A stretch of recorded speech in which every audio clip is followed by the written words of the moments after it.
नमस्कार दोस्तों, हमारे चैनल नूतन अमृतवाणी में आपका स्वागत है। दोस्तों, जितिया के व्रत में जितिया व्रत की कथा अवश्य ही सुनी जाती है। जीमूत वाहन भगवान की कथा को बहुत ही महत्वपूर्ण माना जाता है और इसकी कथा सुनना बहुत ही फलदायी माना जाता है।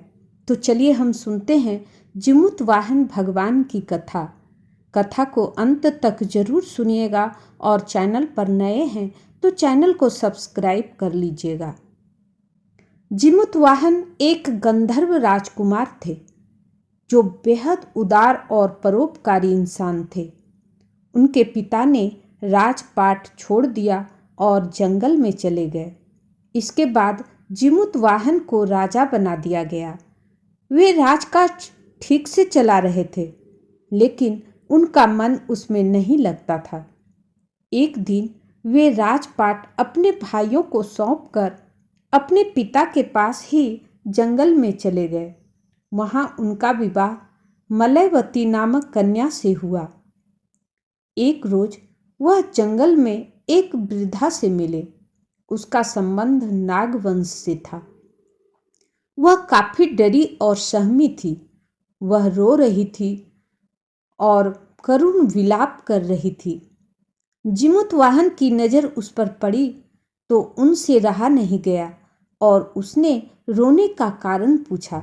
नाग माता ने बताया कि पक्षी राज गरुड़ को नागों ने वचन दिया है कि हर रोज एक नाग उनके पास आहार स्वरूप जाएगा और उससे वे अपनी भूख शांत कर लेंगे।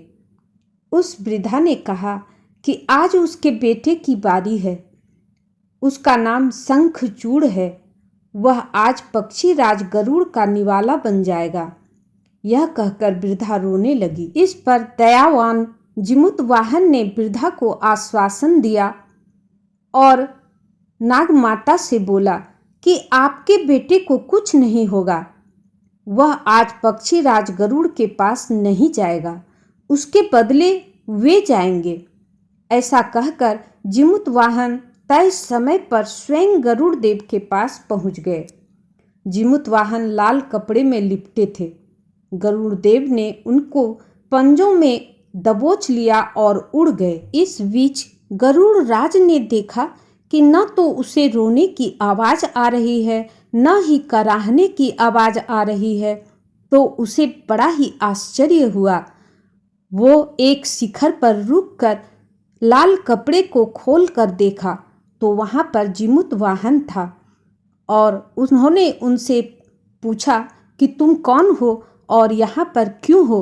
तब उन्होंने सारी घटना बता दी।